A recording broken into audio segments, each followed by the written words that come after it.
three key areas: the fishery, aquaculture, and tourism. And as you can see here today, we certainly have significant potential for all of that here in the region. I'm surprised the place isn't swarming with tourists now. Well, everyone calls it Newfoundland's best-kept secret.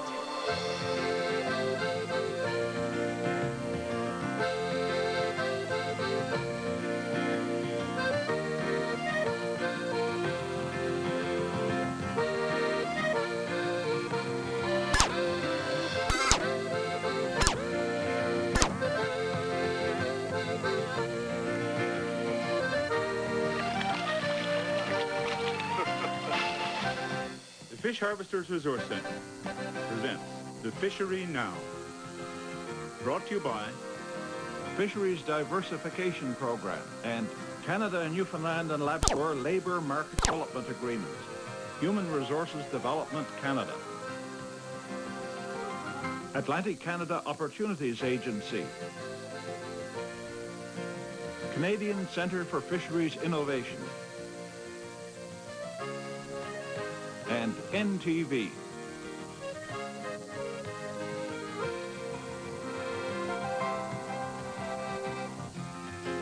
Hi, I'm William McElroy.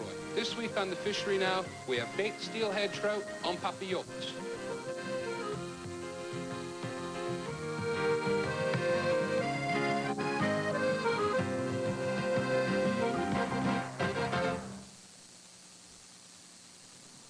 Bay d'Espoir on the south coast of Newfoundland, a string of communities perched on a fjord that bites deep into the country.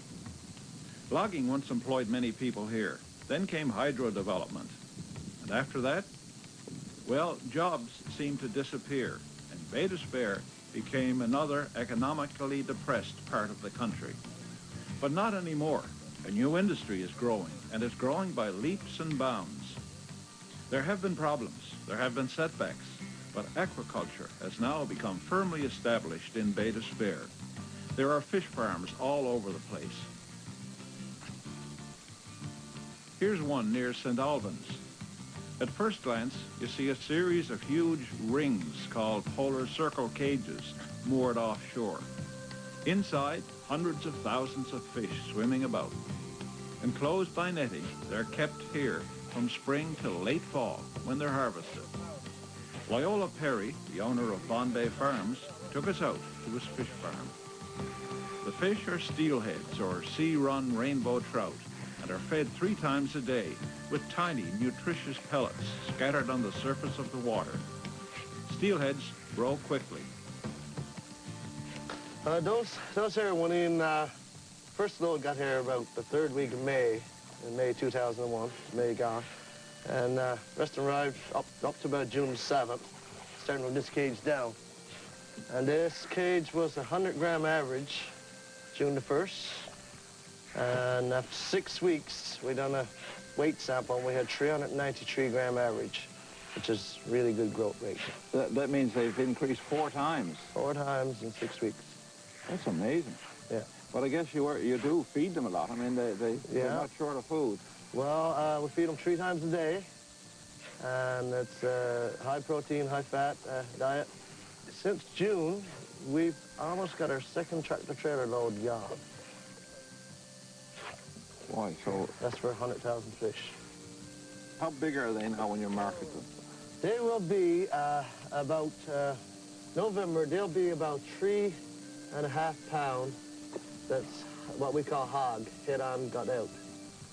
Is that a good size? That's a good size. That's a good market size. And now if we kept them over till next year, we could put them up 7 or 8 pounds. But there's such thing as maturity in that. They mature on us, start producing eggs, and, that, and then they turn dark and that. So we don't want to let them get to that point because we lose the value of them on the market.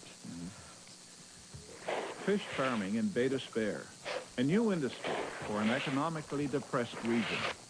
Local people have banded together to promote aquaculture and other industries. Tracy Perry is Executive Director of the Coast of Bays Corporation. I would say aquaculture is extremely important to the region. I live right here in St. Albans, and I can say over the last 10 years it's certainly been the economic mainstay of our communities, and it's generated significant employment in been out to our gas stations, our grocery stores. It's certainly been a wonderful benefit to us economically and socially. And I see it growing significantly in the next few years, not just in Bay d'Espère, but in the other bays as well, as we pursue cod, and the mussel industry, of course, is quite strong down around Conagra Bay and Hermitage Bay. So it's absolutely vital to our long-term livelihood and well-being, both socially and economically. We heard there were other fish farms further out the bay, so we hopped on board a supply boat, outward bound. Fabian Wilcott ferries food and supplies to the more isolated fish farms. One of them is owned by the Micmac Band Council of Conn River. Here it is, again a series of circular cages. Beneath the surface, swarms of steelhead trout. Fabian maneuvered the supply boat over to the floating wharf and began to unload the fish food. Well, there's either an awful lot of fish here or they have ferocious appetites. It's hard to believe the steelheads will eat all this food. Surely it will take months. But no, I was assured the fish will consume all this food in short order. We moved out to see what was happening at the cages. Hopefully we'd be able to see some fish. Sure enough, our timing was perfect. They were transferring some fish from one cage to another and counting them as they danced about on the table. They certainly seemed strong and healthy. These are juvenile fish. They'll be much bigger at market time in late fall. Down the chute they slide and out into the next cage. Freedom at last. Well, sort of. I don't often catch trout as big as these steelheads, so I was surprised to hear farm foreman Everest Hinks say they're actually smolt. Got it. This is a smolt site, and our growers, our market fish is out to Gulf Passage called Maximum Sold. And these fish will be going to market in the next couple of weeks.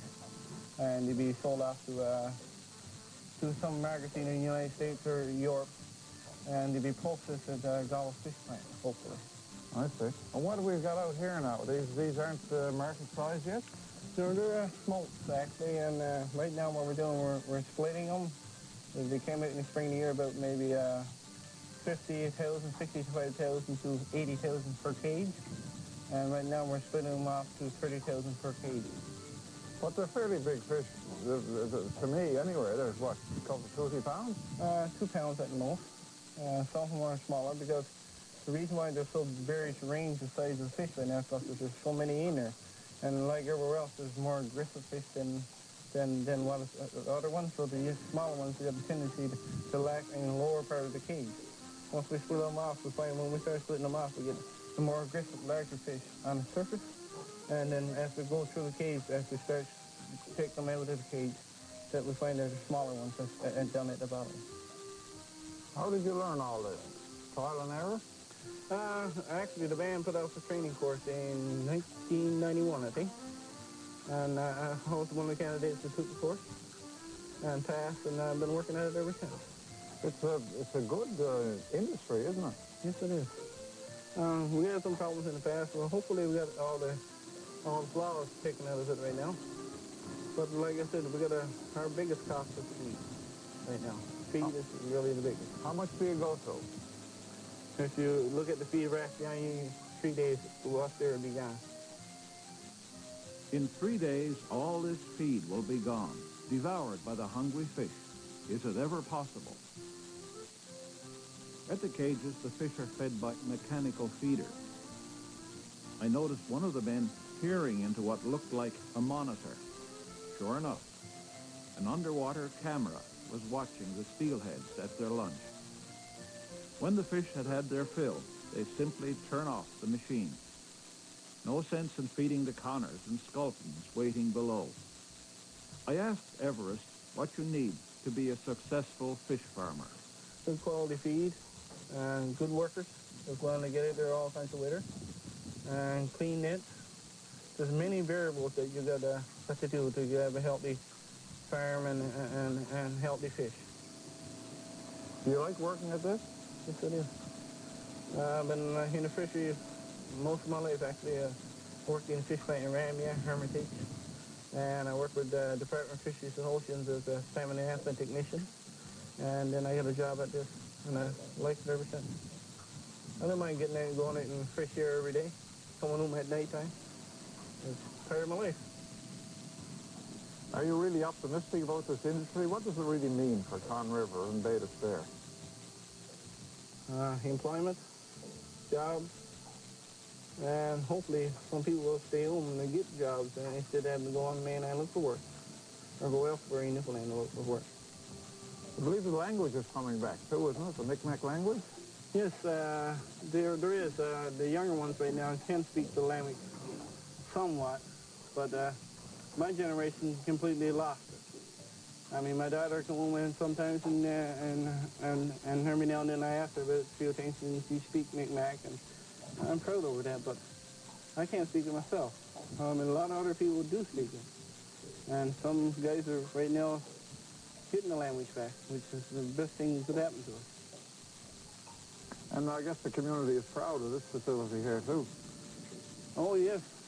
I mean, we'd like to see be able to develop beyond this, but of course, finances leaves you strapped more or less, right? You know, work within your finances. The supply boat had by now delivered its second load of feed. It was time to return to St. Albans. Already, aquaculture in Bay d'Espoir is a multi-million-dollar industry. Can it expand even further? I asked Loyola Perry for his thoughts on the future of aquaculture in Bay d'Espoir. I'd like to see another 20 or 30 local guys like myself into it, because then as we start getting ahead financially, most of it will be kept here within our town and help to develop our town. But well, right now we're seeing an increase of large companies coming in from outside. We're starting to, with all the ads in the papers, and there's a lot of new Norwegians are interested in coming in, and there's several more large companies that are just on the way and will be in operation here within probably before this year's out.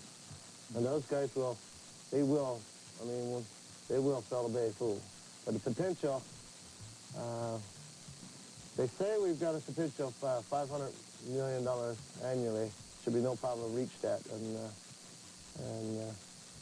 I don't see no reason why not either. The water's there and conditions are all right. It's only a matter of having the right entrepreneurs and business groups and everything come in and do it, right? And like I tell people, I told them this 5 years we want to start it. They said, do you think it's going to work? And I tell them it's like all there. Like all there. You can't stop them from growing if you try. So, and this area it will go. There's no way that you can stop this. So the future is bright. The future is very bright. I've been in the construction and fast food, other stuff like that, but I've never seen nothing with the potential this has got. I mean, 1 minute you lose $200,000, and next minute you just jump ahead. And just like that. But it's high risk, high returns. It's a very exciting business. It's very exciting. Fish farming has created quite a few jobs here in Bay d'Espoir, and not just for the people working as aquaculturalists. Think of the polar circle cages and the netting required by the fish farmers. This is a small industry in itself. Nets are made and repaired here in St. Albans. Then there's fish processing, marketing, ferrying supplies, and now big plans for the farming of salmon and cod. As Loyola said, this industry is growing like alders by the roadside.